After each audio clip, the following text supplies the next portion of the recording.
Welcome to another painting tutorial, and this one we're going to look at the Hivefleet Behemoth for the new codex for Tyranids, and I'm going to show you a gaunt. So I'm going to show you here this all at 4 times speed. So base coating things with Mephiston Red, and then I'm going to give it a wash of Carroburg Crimson.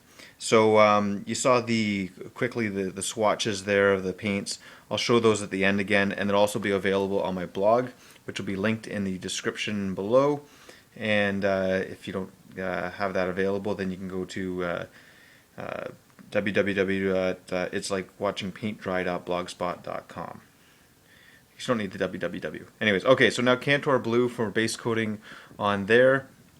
So this is all on the exoskeleton type stuff, and just painting that on fairly quickly. Okay, so I have my red's done now, and because of that, I'm trying to stay inside the lines, if you will, on all this stuff here. So you can see I'm just trying to paint it on quickly, but without getting on any of the other areas. And doing those on the gun as well. Alright.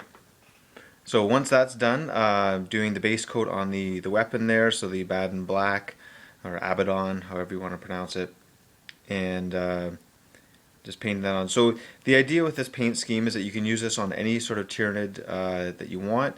The basic colors are going to be the exact same however you do it.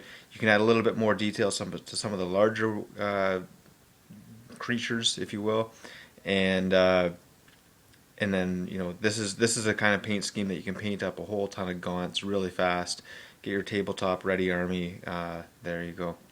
Okay, so Mephiston Red, so I'm kind of going over some of the larger areas that the Carroburg Crimson would have dulled down a bit. So this will just help the highlights bring out the edges a little bit better. So it just brings out the reds up a touch, and for the raised areas anyways that were brought down by the Carroburg Crimson. Okay, Evil Sunz Scarlet, going on everything here. As you can see, I'm still using a fairly large brush.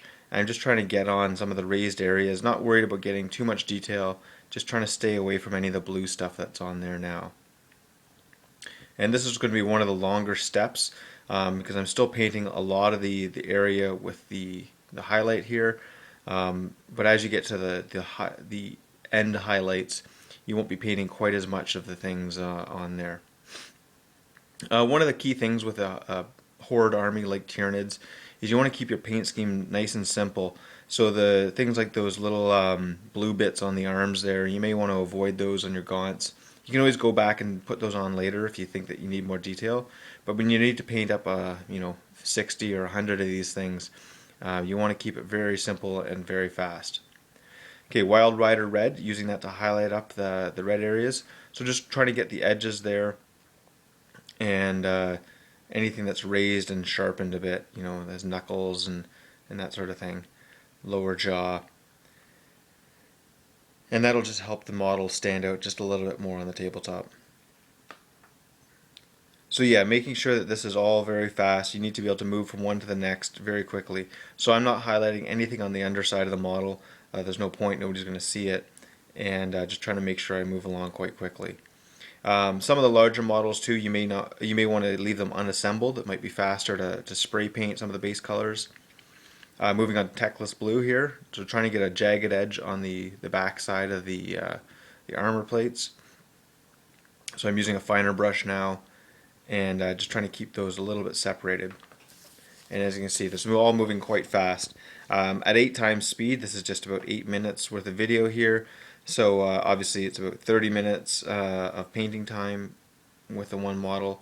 Well, 8 times 4, 24 minutes I guess really. But if you're doing a whole batch of these, it actually goes quite a bit quicker, and I can paint faster when I don't have the setup here to keep this thing in the center of the camera.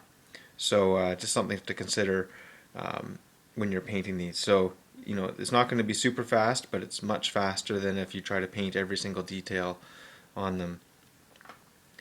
And batch painting is the way to go with any sort of horde army too.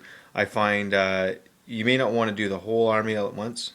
Temple Guard Blue, just doing the edges now, but doing units of 20, anything more than 20, I find a bit daunting a task. But your patience may be better than mine. So with this layer here, I'm just trying to get closer to the edge, just tiny little jagged highlights there, and I'm mostly just worried about the trailing edge of things there. And you can kind of see that how it's coming along there. Um, I think I missed one of the highlights on that first plate there, but seeing as I'm doing the next coat here, you can kind of cover it up and you don't really notice. Okay, highlighting up the black with some Dark Reaper. So I chose these colors here. It's kind of a blue black. I mean, you can do the gun whatever color you want, but the idea is that you keep your paint scheme consistent across your army. So if you're using black areas on your Tyranids, then you'll keep that same color scheme all the way across, and that'll help make everything look nice on the tabletop. Thunderhawk Blue, just doing some edge highlighting there on the gun. And moving on to the eyes, so just a little quick dot of Averland Sunset, and it doesn't really show up very well in this, but for some of your larger creatures it will. And Zandri Dust, just bring the teeth out just a touch. And you could highlight those up with a lighter color if you wanted, but I just wanted to get those just visible anyways. Okay, so now Armageddon Dust, I'm putting some texture on the bottom there, so that's texture paint. It is a little cumbersome trying to get it on the base, but it is much better than putting sand and then having to paint it all again. And again, with your army, it's key that you have a themed base, I think. Nothing looks worse than having unpainted bases when you have nicely painted models. So keep that in mind when you're doing your whole assembly line for your troops. And just dry brushing that with Underhive Ash. So the rim of the base, I did Steel Legion, and the main colors of the base, you want to keep those consistent. So there's your paints that I used for the gaunt itself. And I'll just point out the different areas here. So the flesh, as you saw, and the armor plating. So I mixed in some of the turquoisey colors, and I got the idea for that from Tale of Painters blog. Really enjoy some of their tutorials. I simplified it a bit and used some of my own colors, but I've followed theirs before, especially for the Hobbit painting tutorials last year. Okay, so there's the finished gaunt, and these images will all be on my blog. I hope you enjoyed this tutorial. If you have any other suggestions, please let me know. I've got a Hivefleet Kraken gaunt on the way, as well as a Hivefleet Leviathan. So if there are any other suggestions or requests, please leave a comment, and I will see what I can do. Hope you enjoyed this tutorial. Check out my blog, and see you next time.